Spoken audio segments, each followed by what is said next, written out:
A reading from the book of Exodus. When Pharaoh, king of Egypt, was told that the Israelites had made their escape, he and his courtiers changed their minds about the people.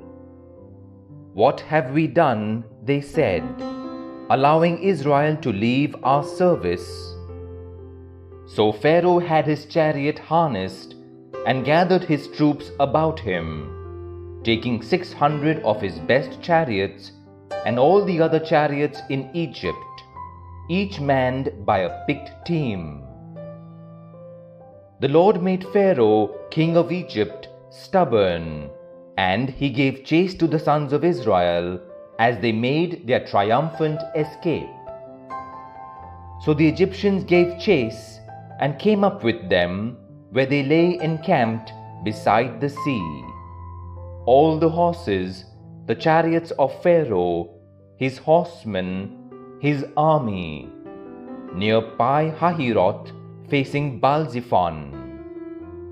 And as Pharaoh approached, the sons of Israel looked round, and there were the Egyptians in pursuit of them. The sons of Israel were terrified and cried out to the Lord.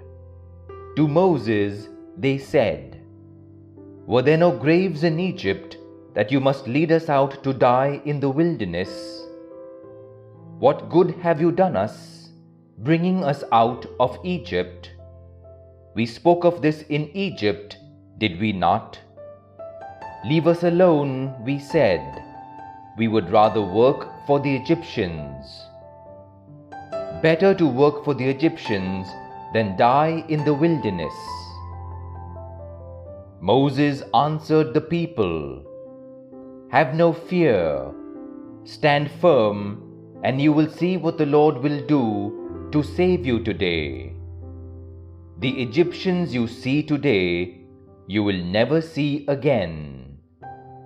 The Lord will do the fighting for you. You have only to keep still." The Lord said to Moses, "Why do you cry to me so? Tell the sons of Israel to march on.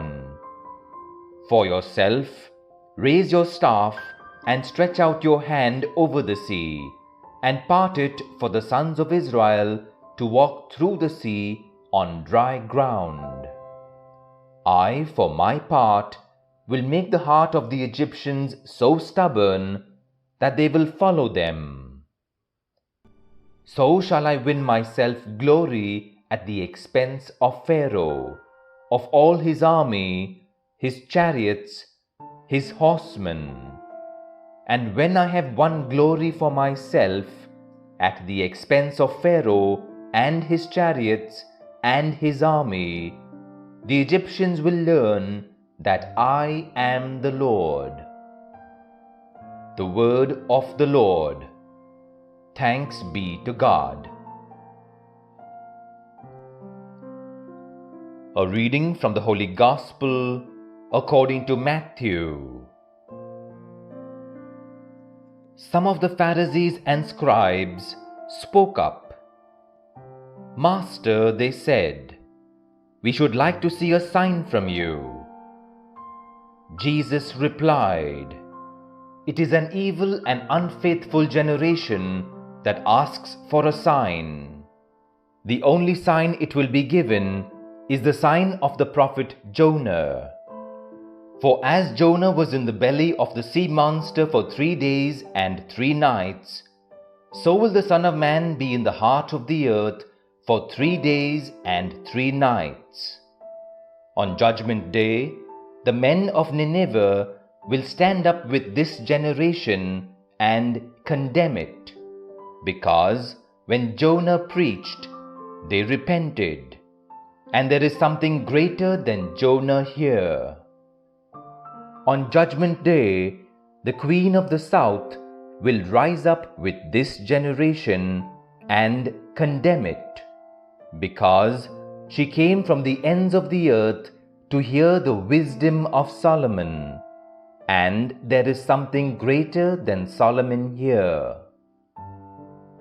The Gospel of the Lord. Praise be to you, O Lord Jesus Christ.